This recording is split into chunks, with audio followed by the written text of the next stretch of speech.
진정한 사랑은 그 보상을 기대하는 것이 아니라 그 사랑하는 사람을 위해서 수고하는 것이 오히려 기쁨이요 즐거움입니다. 이러한 사랑을 우리가 주변에서 찾기가 참 쉽지 않습니다. 그럼에도 불구하고 가장 좋은 예는 부모가 자식을 사랑하는 것일 것입니다. 자식을 위해서 수고하고 애쓰는 것은 그 자체로서 부모에게는 보상이요 기쁨이 됩니다. 오늘 본서를 보면 사도 바울이 로마 감옥에서 고린도 교인들에게 편지를 씁니다. 24절을 보면 너희를 위해, 고린도 교인들이죠, 너희를 위해 내가 받는 괴로움을 기뻐한다.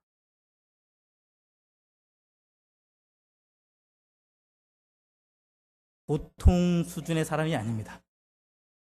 교인들을 위해 자신이 받는 고난을, 괴로움을 기뻐한다, 즐거워한다, 감사한다, 좋아한다.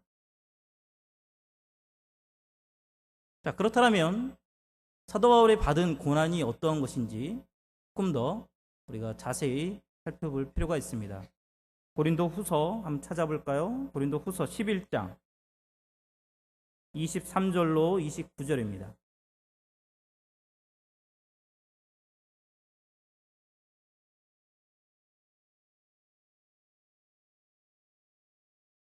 고린도 후서 11장 23절로 제가 봉독해 드리겠습니다.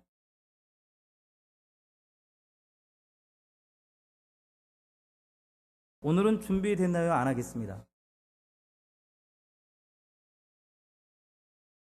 23절입니다. 그들이 그리스도의 일꾼이냐 정신없는 말을 하거니와 나는 더욱 그러하도다.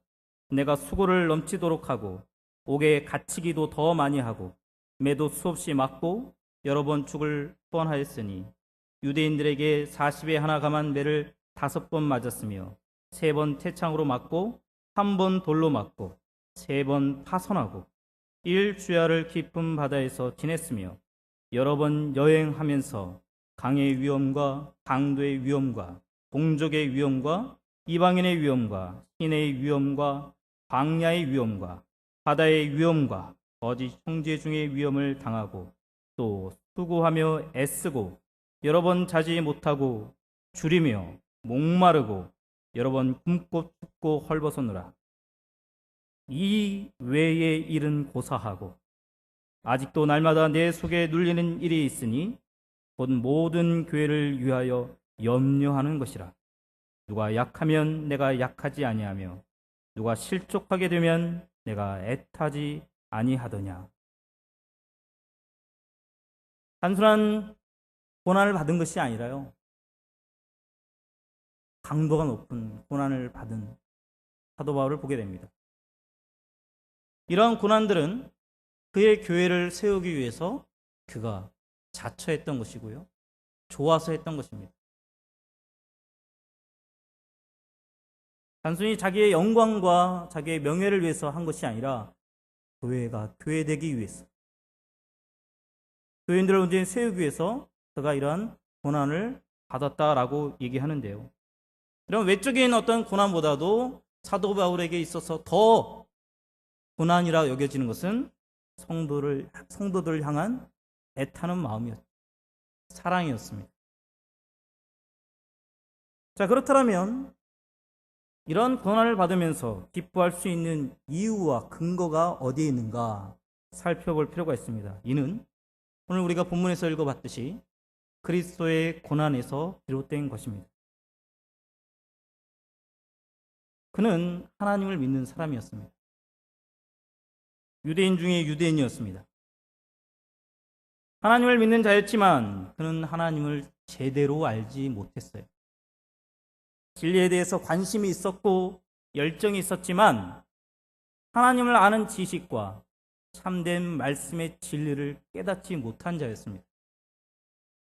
그의 신앙관으로서는 예수와 그를 따르는 무리들은 하나님의 적으로 여겨졌던 것입니다. 자기 딴에는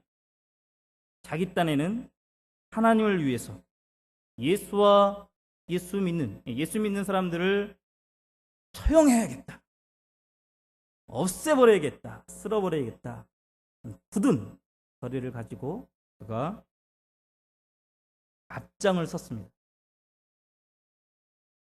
그는 초대교회의 가장 신앙이 좋았던 스데반을 죽인 자입니다. 수많은 가정의 파괴범이었고 많은 사람들의 눈에서 피눈물을 흘리게 한 장본인입니다. 율법과 세상의 이치로는 이 사람은 용서받지 못해요. 아니, 용서받아서는 안 됩니다. 우리의 개념에서도 마찬가지죠. 이 사람은 용서받아서는 안 될 사람이에요. 천벌을 받아야 마땅한 사람입니다. 여전히 살기가 등등해서 담에석에 모인 예수를 믿는 사람들을 잡으러 갑니다. 근데 그때 예수님께서 그를 만나 주십니다. 하나님께서 영적 장님이었던 사울의 눈을 열어주십니다. 진리를 깨닫지 못하고 영적 송장이었던 그를 참 말씀으로 깨워 하나님께서 세우십니다. 천벌을 받아야 마땅한 사람한테 하나님께서는 은혜와 구원을 주십니다. 그리고 그는 이 하나님의 은혜와 사랑 앞에 무릎을 꿇습니다. 바울이 주님께서 주신 이 은혜에 감사해서 그 보답으로 그가 고난의 삶을 살지 않았어요. 인간의 그 어떠한 보답적 행위가 하나님의 은혜에 조금이라도 미칠 수 있겠습니까? 그 은혜가 너무나 감사하고 감격하고 견딜 수 없는 감사와 감격에 그는 하나님을 추구했고 하나님의 말씀을 좋아했고 하나님의 계획을 알기를 좋아했어. 하나님의 말씀 따라 살려고 했던 것뿐입니다. 그러나 그의 삶 속에서는 그것이 고난으로 이어진 것이죠. 이 은혜가 가장 잘 드러나는 사람, 즉 하나님의 이 전적인 은혜, 무한한 사랑이 잘 드러나는 사람이 바로 이 사도 바울이에요. 이러한 인물도 구원하시는 하나님, 그 하나님이 저와 여러분들을 구원하신다는 사실을 잊으시면 안 됩니다. 성경은 이걸 증명하고 싶은 거예요. 그런데 우리는 자꾸 인간 바울을 보려고 해요. 바울 그에게서 원인과 이유를 찾으려고 합니다. 그래서 공부를 잘했구나, 머리가 똑똑했네, 가문이 좋네, 열심과 열정이 대단했구나, 아마 생긴 것도 잘생겼을 거야, 키도 아마 컸을걸? 그러면 저와 윤유혜 목사는 어쩌란 말입니까? 도대체 어떻게 그럼 설명하게 됩니까? 목사님도 마찬가지인 것 같은데.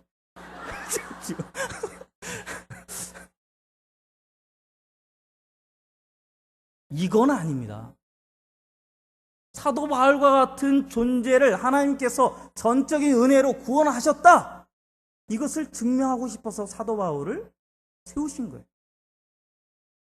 이 하나님, 내가 이러한 존재다, 내가 이런 은혜의 하나님이다, 나는 너희를 사랑한다, 내가 너희를 구원하노라, 너희의 행위와 너희의 어떤 실수 이런 것으로 내가 너희들을 사랑한다든가 상을 준다든가 구원을 준다던 것이 아니라 내가 내 은혜로 너희 같은 자녀로 삼는, 이것을 가장 잘 설명하고 싶어서 사도 바울을 구원시켜서 세우시는 거예요. 사도 바울을 보시지 마시고 하나님을 보세요. 부분만 암해하시는 것 같은데, 우리가 얻은 이 구원은 우리에게 원인이나 이유가 없습니다. 찾을 수 없어요. 오직 하나님의 이 미쁘신 뜻, 여기에 있습니다. 성경은 이 하나님의 은혜로 구원한 자들을 예수의 제자, 하나님의 백성, 하나님의 자녀로 부릅니다. 이들에게 하나님께서 무한한 은혜로 구원해 주셨지만 하나님의 거룩한 의무를 주십니다. 무엇입니까? 십자가를 지고 예수 그리스도를 따라, 예수 그리스도를 따라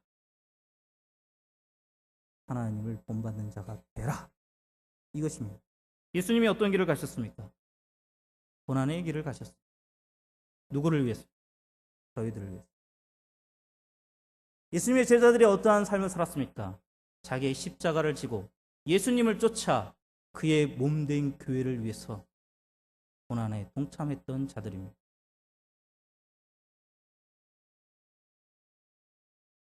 여기서 그리스도의 남은 고난이라고 할 때 그리스도께서 받으신 고난이 부족했던가? 이것은 아닙니다. 예수님이 이미 십자가에서 죽으실 때 내가 다 이루었노라. 다 이루었노라. 예수님의 고난은 완전히 충족된 것이었습니다. 사울이 다메섹에 예수님을 믿는 사람들을 잡으러 갈 때 예수님께서 사울에게 나타나셔서 말씀합니다. 사울아, 사울아, 내가 왜 나를 핍박하느냐? 사울아, 내가 왜 나를 믿는 내 백성들을 핍박하느냐? 라고 하지 아니하시고 내가 왜 나를 핍박하느냐?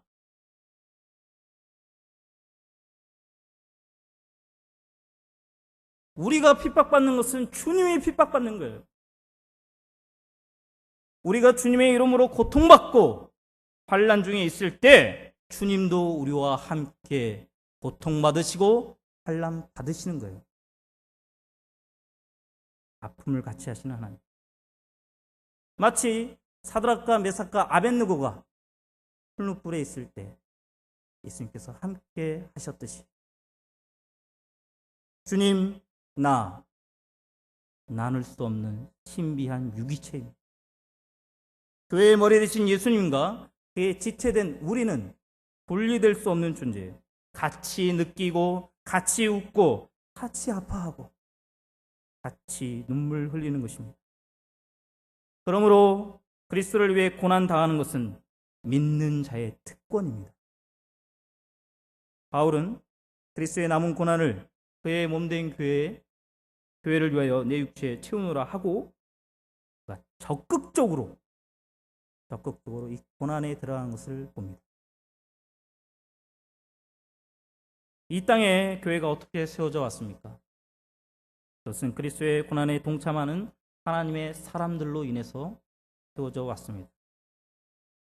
의무와 상급을 바라고 보상을 바라고 한 것이 아니라 그 하나님의 은혜로 말미암은 그 증상으로서 그들이 그리스도를 따라가기를 사모했고 그 결과로서 교회들이 세워져 나왔습니다.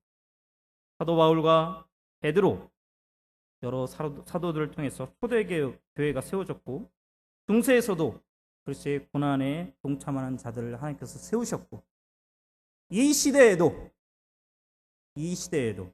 하나님께서는 우리에게 그리스도의 남은 고난을 채우게 하시어 교회가 교회되게 하시고 진리의 말씀이 온전히 선포되는 곳으로 하나님의 뜻이 이루어지는 곳으로 하나님께서 만들어 가시고 계십니다. 저와 여러분들이 이걸 사모하시기 바랍니다. 이 고난에 동참하는 그 마음을 갖기를 바랍니다. 자, 그렇다면 그리스도의 남은 고난을 내 육체에 채우기 위해서는 어떻게 가능하겠습니까? 첫 번째, 이성적 신앙을 가질 때 가능합니다. 말씀을 한 군데 찾겠습니다. 로마서 12장.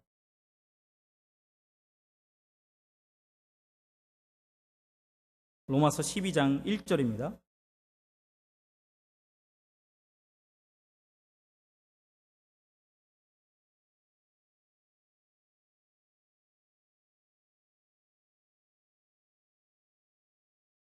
다시 한번 할까요? 로마서 12장 1절 시작. 그러므로 형제들아 내가 하나님의 모든 자비하심으로 너희를 권하노니 이는 너희가 드릴 영적 예배니라. 자, 이 말씀에 영적 예배라 할 때 이 영적이란 이 단어는 로기코스라고 써 있어요. 로기코스는 로고스에서 파생된 말입니다. 그래서 로기코스는 이성적이다라는 거예요. 영적이라는 단어가 있어요. 푸누마티코스라는 영적이라는 단어가 있음에도 불구하고 사도 바울이 여기서 로기코스라는 단어를 썼습니다. 이성적이다. 이성적인 예배를 드리지 않고서는 하나님 앞에 거룩한 산, 제물이 될 수 없다라고 얘기하는 거죠. 그렇다면 영적인 예배란 어떤 예배입니까? 이성을 접어놓고 맹신자처럼 열광하고 흥분해서 드리는 예배가 영적 예배입니까? 우리의 감성만 드리는 예배입니까? 아니죠. 그리스도의 고난의 이유와 목적, 이것을 이성으로 깨닫고 그 은혜의 하나님에 대해서 이성을 다해지는 예배, 뜻과 의지가 다해지는 예배, 이것이 바로 영적 예배, 로기코스가 되는 것입니다. 그렇게 우리는 정신 차리고 생각하며 예배를 드려야 됩니다. 하나님의 말씀이 선포되어질 때 사모하는 마음으로 정신을 차리고 집중해서 말 한마디 한마디를 놓쳐서는 안 됩니다. 그래서 토요일날 여러분들 오후부터 준비하셔야 돼요. 주일날 예배 실패하지 않기 위해서 잘 준비하셔야 됩니다.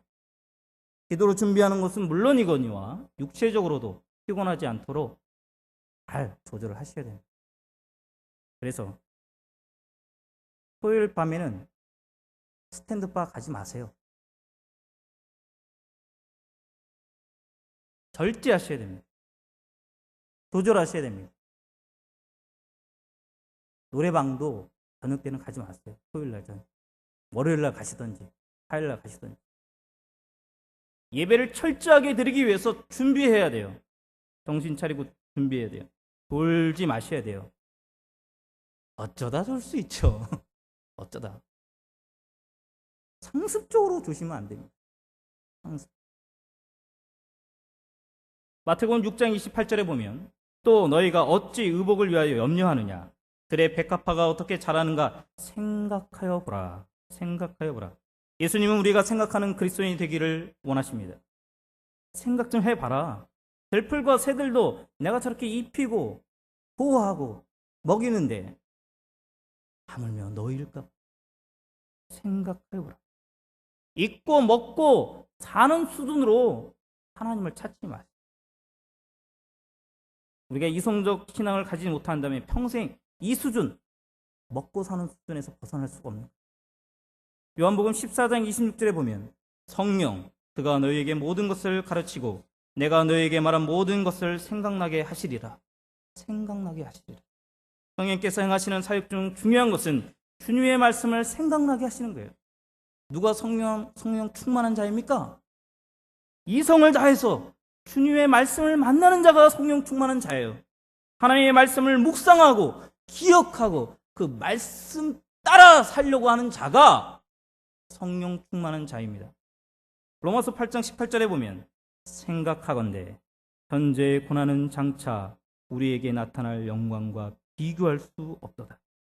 생각하건대 내가 생각해보니 내가 받는 이 괴로움은 이 고난은 괴롭지만 주님께서 나를 이 고난에서 머물게 언제나 이 고난 속에만 나를 집어넣으실 분이 아니라 때가 되면 하나님의 때가 되면 나를 영광으로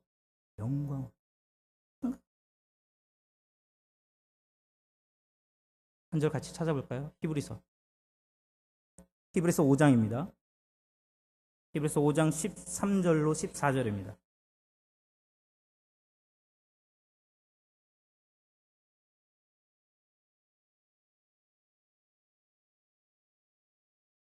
히브리서 5장 13절로 14절 같이 합독하겠습니다. 시작.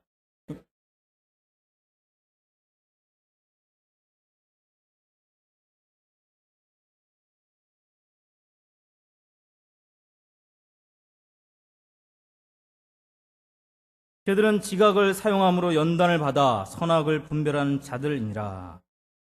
이성을 토대로 한 지각의 동원 없이 장성한 믿음의 소유자가 된다는 것은 말이 안 되는 것이죠. 성숙한 신앙이 될 수 없다는 겁니다. 지각을 사용해야지만, 하나님이 주신 이성을 사용해야지만 연단을 이겨낼 수 있는 것입니다. 성경은 이처럼 일관되게 우리에게 이성적 존재가 될 것을, 이성적 신앙이 될 것을 요구하고 계셔요. 이성을 하나님 위에 놓고 신앙생활 한다고 하는 것 잘못된 것입니다. 그러나 이성을 호주머니에 놓고 맹신자처럼 신앙생활 한다고 하는 것도 잘못이에요. 신앙은 점이 아니라 선입니다. 삶은 점이 아니라 선입니다. 감정은 점이지 선이 아닙니다. 감정으로 소리치고 기도하고 얼마든지 노래할 수 있어요. 그러나 그것이 지나면 아무것도 남는 것이 없어. 감정의 찌꺼기만 남아서 그 감정을 리바이벌 시키기 위해서 쫓아다니는 거죠. 이성을 다해 찬양하고 말씀을 쫓아야지만 진정한 선이 될 수 있습니다. 이성적 신앙만이 가능합니다. 감성은 신앙을 위한 좋은 토대가 되어집니다. 그러나 그것만으로는 안 됩니다. 감성과 이성을 같이 해야 되는데 이성이 그 주도권을 갖고 있어야 됩니다. 따라서 여러분들의 피를 끓게 하는 사람들을 조심하시기 바랍니다. 피를 끓게 하는 것은 뇌의 작용을 멈추게 합니다. 우리가 흥분하거나 열받거나 피가 뜨거워져서는 안 되는데요. 젊은이들이 열받는다고 할 때 어디에 열을 받는다고 하죠? 여기에 열받는다고 합니까? 여기에 열받는다고 하죠. 여기에 열받으면 뇌 작동이 잘 돌아가지 않습니다. 멈춥니다. 우리는 가슴이 뜨거워져야 돼요. 이 심령이 뜨거워져야 되는데 이 심령이 뜨거워진다는 것과 이 피가 끓는 것, 이거하고는 차이가 있는데 이 차이를 위해서 제가 한 글을 소개하겠습니다. 이 글은 15년 전에 영락교회 중3 여학생이 쓴 글입니다. 잘 들으시면 은혜가 될 줄 믿습니다. 버려도 전혀 아까운 생각이 들지 않을 정도로 낡고 찌그러진 아빠의 신발을 볼 때마다 나는 견딜 수 없이 우울하고 슬프기만 했습니다. 내가 이런 비참한 마음을 갖기 시작한 것은 아빠가 실직한 이후부터였습니다. 아빠의 실직 이유를 나는 아직 알지 못하지만 아빠는 그 일로 몹시 괴로워하셨습니다. 가끔 주무시다가도 몸을 부르르 떠시는 모습은 마치 활동사진처럼 내 기억 속에 생생합니다. 실직하신 지 3개월쯤 되었을 때 아빠는 어느 회사에 신입사원으로 새로 입사하셨습니다. 그러나 예전 회사와는 전혀 다른 업종의 회사였는지라 아빠에게는 여러 가지 어려움이 많았었나 봅니다.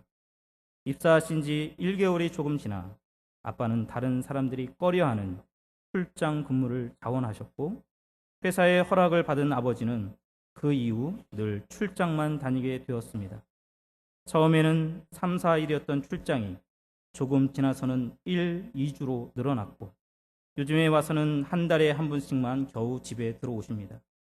아빠가 출장을 다녀오실 때마다 아빠의 구두는 검정색인지 황토색인지 구별하기 어려울 정도였습니다. 아빠는 어딘지는 알 수 없으나 거의 매일 걸어 다니는 것이 분명했습니다. 그러나 그 구두도 그리 오래 가지 못했습니다. 원래 낡았던 구두가 어느샌가 굽이 다 닳고 아픈 입을 벌리고 있었던 것입니다.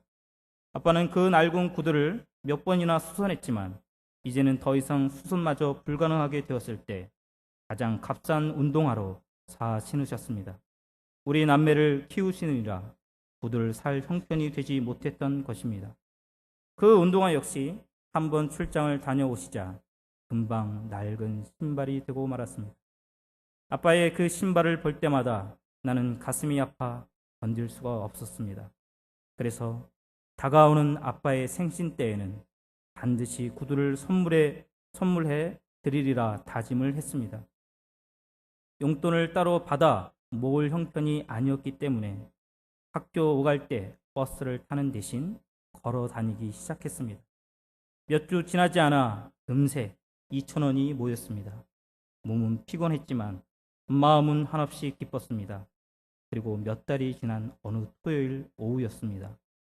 소복히 쌓인 은행 잎들을 밟으며 중앙청 앞길을 걸어 집으로 향해 가던 중 저 앞에 웬 키 작은 남학생 한 명이 낙엽을 터벅터벅 밟으며 힘없이 걸어가는 모습이 보였습니다.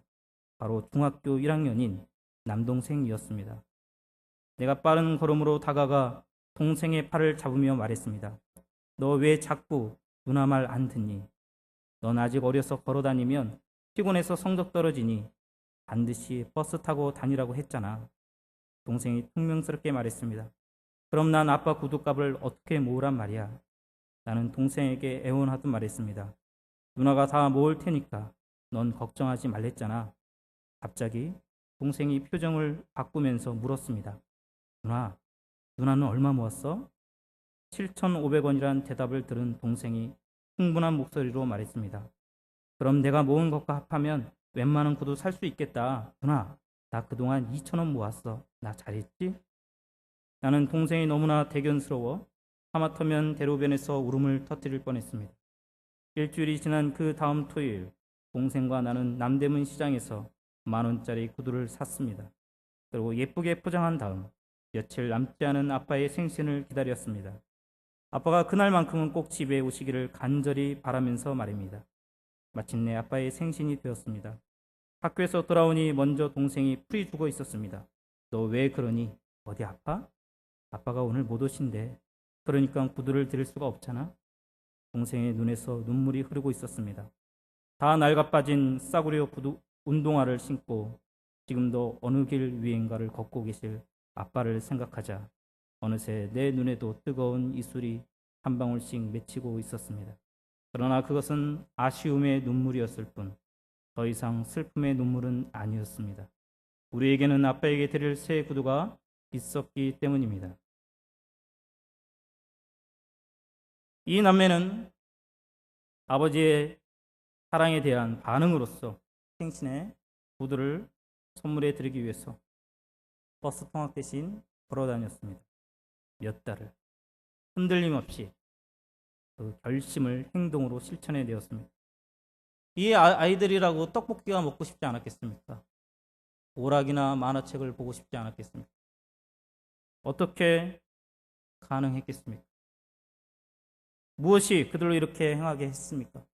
이성이었습니다. 이성을 동원했기 때문에 가능했습니다. 그 남매는 아버지를 감정적으로만 사랑하지 않았어요. 온 이성을 동원해서 아버지의 사랑에 대한 반응을 실천해 내었습니다. 이 글을 읽을 때면 저는 무한한 감동을 받습니다. 그렇다고 피가 뜨거워지지 않습니다. 심령이 뜨거워져서 내 살아계신 부모님과 하나님께 어떻게 내가 할 것인가 생각되어집니다. 겟세마네 동산에서 예수님께서 이성을 다한 기도를 하셨습니다. 아버지여, 이 잔을 내게서 지나가게 하옵소서. 그러나 나의 원대로 마옵시고 아버지의 원대로 하옵소서. 감성대로만 한다면 물리치셔야 돼요. 기쁨이 없습니다. 순종할 수 없습니다. 그러나 이성을 다했기 때문에 우리의 구원이 이루어진 것입니다. 이성적 신앙만이 가능합니다. 두 번째로 그리스도의 남은 고난을 내 육체에 채우기 위해서는 결과로부터 자유해야 합니다. 인간은 누구나 자신의 행위에 대한 결과를 보고픈 유혹에서 자유롭지 못합니다. 저를 비롯한 많은 목회자들이 자신의 목회 기간에 가시적 결과를 보기 위해서 최선을 다하려고 합니다. 애를 씁니다. 힘을 다합니다. 여러분들도 마찬가지죠. 신자분들도 뭐 전도를 한다든가 기도를 한다든가 봉사를 한다든가 구제를 한다든가 선교를 한다든가 어떤 신앙적인 행위를 할 때 내가 그 일을 하면서 결과를 만져보고 싶고 보고 싶고 그 결과를 확인하여 자랑으로 삼고 싶은 것이 우리들입니다. 자신이 정한 기간 내에 반드시 결과를 보겠다. 그것은 경제 논리요 실적주의입니다. 그러나 우리는 달라야 합니다. 자신이 지금 행하고 있는 일의 결과를 자신의 생전에 직접 확인하려고 하면 그 사람은 결코 정도를 거를 수 없습니다. 결과라는 우상을 위해 수단과 방법을 가리지 않기 때문입니다. 크리스찬이란 영원을 사는 사람들입니다. 따라서 우리가 주님을 위해 행하는 일의 결과를 우리 생애에 못 볼 수 있어요. 그러나 영원한 시간 속에서 주님과 함께 우리는 그것을 확인할 것입니다. 전도, 꼭 내가 전도에서 이 자리에 앉혀 놓는 것만이 전도의 열매는 아닙니다. 때를 얻든지 못 얻든지 전도하셔야 됩니다. 영원한 시간 속에서 우리는 그 열매들을 볼 것입니다. 아브라함을 보십시오.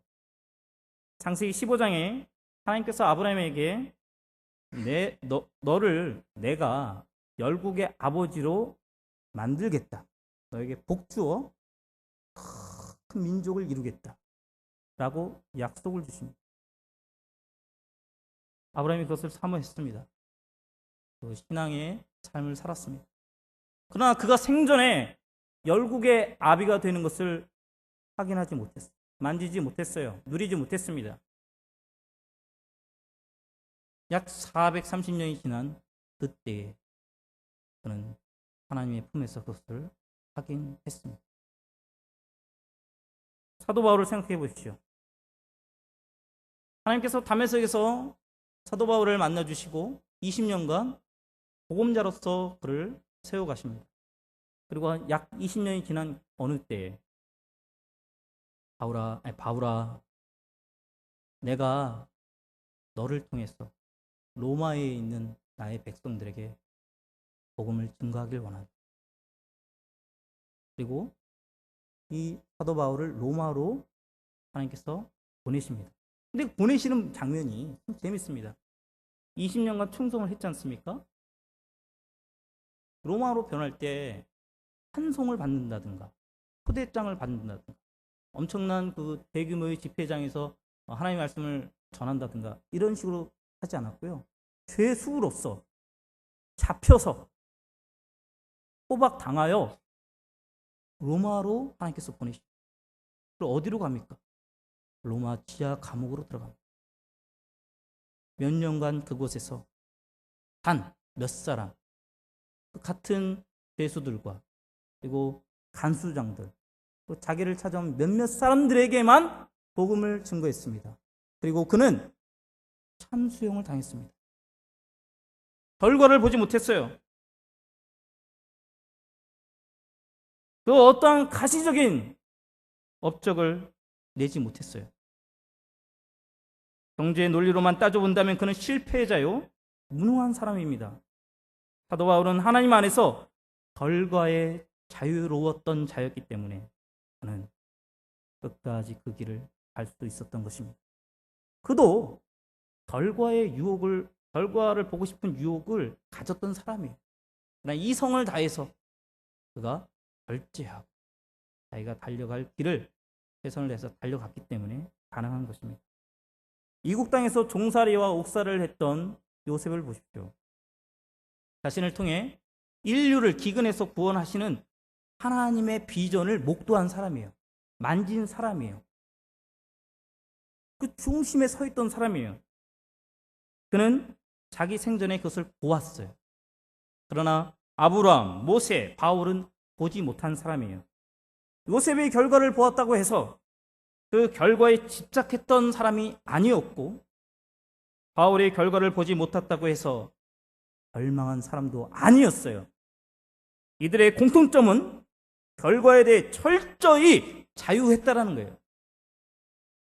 영원하신 하나님을 전적으로 신뢰하고 그분 안에서 그들의 신앙생활을 펼쳤기 때문에 가능했던 것입니다. 한 역사의 인물을 소개하고 오늘 설교를 마치겠습니다. 20세기 초 일본에 나가오 마키라는 젊은 목사님이 있었습니다. 안수를 받은 목사님이 어디서 교회를 개척할까 기도 중에 사방팔방으로 100km 이내에 크리스찬이 단 한 명도 없는 곳을 찾아냈습니다. 일본의 북쪽 가나자와라는 곳이었습니다. 아내와 아이들을 데리고 그곳에 가서 천막교회를 시작했습니다. 호기롭게 시작했는데요. 주중에는 전도도 하고 또 그 지역 사람들 위해서 봉사도 했습니다. 주일에 한 달이 지나고 두 달이 지나도 아무도 오질 않아요. 전도가 안 되는 거예요. 3개월이 지나고 6개월이 지났는데도 아무도 안 오는 거예요. 저와 여러분 같으면 어떡하겠습니까? 하나님의 뜻이 아닌 게벼. 짐 싸죠. 짐 싸죠. 다른 곳으로 옮깁니다. 그러나 나가오 목사님은 그 자리를 포기하지 않았습니다. 자신을 그곳으로 보낸 것은 하나님이요 하나님의 뜻이 있을 거라 기대했기 때문에 그렇습니다. 그래서 그 자리를 지켰습니다. 1년, 2년, 3년, 5년 아무도 안 오는 거예요. 단 한 사람도 안 오는 거예요. 5년이 지난 어느 날 천막교회 문이 열렸습니다. 한 청년이 들어왔습니다. 이 나가오 목사님 가슴이 불이 생기는 거예요. 얼마나 흥분했겠어요. 그날 예배에 열정적으로 설교했습니다. 설교를 마치고 예배를 마치고 집에 가서 식사를 나눕니다. 는 밥을 해서 식탁에 앉아서 밥을 먹습니다. 이런저런 얘기를 나눕니다. 밥을 먹다가 이 청년이 욱 그러더니 피를 쏟아 각혈을 하는 거예요. 폐병 환자였습니다. 이 20세기 초 폐병은 전염병이었고 불치병이었습니다. 가장 무서운 병 중에 하나였습니다. 나가오 목사님 마음에 이런 괘씸한 사람이에요. 이런 괘씸한 사람이 이 전염병이 불치병이 어쩜 이럴 수가 있어. 괘씸한 생각이 들었습니다. 그러나 또 한편으로 그래도 5년이 넘어서야 하나님께서 처음으로 보내주신 하나님의 사람인데 최선을 다해서 섬기자. 그 각혈한 피들을 닦습니다. 그리고 다시 밥을 해서 식사를 나눴습니다. 이 젊은이는 그 당시에 유명한 정치인의 사생아였습니다. 어렸을 때부터 상처를 받고 자랐습니다. 청년 때에 하나님을 알고 신학교에 들어갔습니다. 신학교에서 목사가 되기 위해서 훈련받았습니다. 근데 그때에 그에게 폐병이 찾아온 겁니다. 학교에서 강제 휴학 처분이 내려졌습니다. 쫓겨났습니다. 다니던 교회에서도 당신이 병을 다 나으면 돌아와라. 예외 나와라. 주위의 친구들, 아는 지인들이 다 사라졌습니다. 깊은 상처를 입었습니다. 영혼의 깊은 침묵 속으로 들어가면서 그는 성경과 예수는 가짜구나, 거시구나. 이 땅에 진정한 예수를 믿는 사람들은 없구나. 이렇게 여겼습니다. 한동안 고난 속에 있다가 차라리 이렇게 고난받고 폐인처럼 살 바에는 죽자. 이 세상을 떠나자. 그런 마음을 가졌습니다.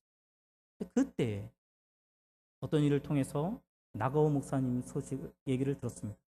저 북쪽 가나자와라는 곳에 가면 나가오 목사님이라고 계신데 교인이 단 한 명도 없는데 5년 동안 그 천막교회를 지키고 있다. 그분을 한번 만나봐. 그 얘기를 듣고 이 청년이 찾아온 것입니다. 예배를 드리고 대화를 나누다가 자기도 모르게 피를 쏟은 것입니다. 이 목사님이 나가오 목사님이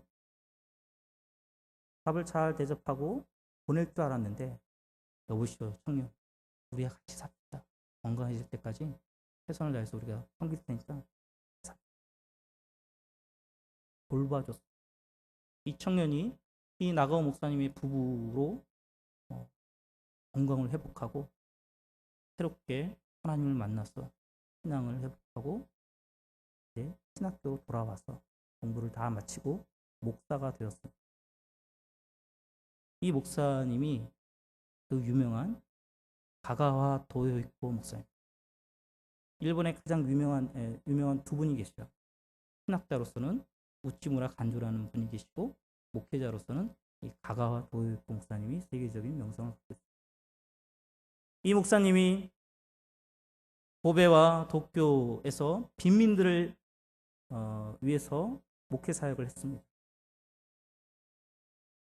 빈민들은 먹는 게 불규칙하고 잘 형편이 없어서 이 변이 문제가 많이 생깁니다. 먹는 게 충분하지 않으면 방에 있던 것들이 다 깨지. 대변을 볼 수가 없어요. 그래서 지금도 병원에 가면은 의사들이 장갑을 끼고 손가락으로 흡입 파서 해줘요. 이 목사님도 그렇게 했습니다. 근데 이게 좀 심한 사람들은 차돌같이 딱하게 굳어가지고 손가락으로 도저히 할 수가 없어요. 그래서 이 나가오 목사님이 이 더러운 빈민들의 항문에다가 입을 대고 서로 침으로 그것을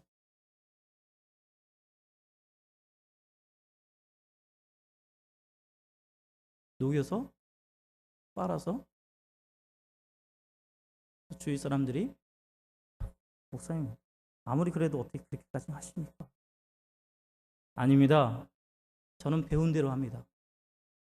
저희 스승은 제가 또한 각도를 봐주셨습니다. 그리고 저를 보살펴 주시고 저를 살려주셨습니다.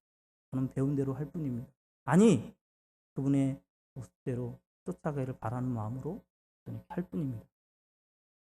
가가오 도요이코 목사님이 도쿄와 고베뿐만 아니라 중국에 넘어가셔서 똑같이 빈민들을 위해서 헌신의 삶을 살았습니다. 나가오 목사님은 평생 단 한 명의 크리스찬을 배출한 사람입니다. 경제 논리로 보면, 아니 오늘날 목회 성장 원리로 보면 이분은 실패하신 분입니다. 그러나 정말 그렇습니까? 나가오 목사님이 아니었던들 가가 도요이코 목사님은 계시지 않았습니다. 가가 도요이코 목사님이 빈민들의 학문을 빨아줄 때 나가오 목사님은 함께 계셨던 것입니다.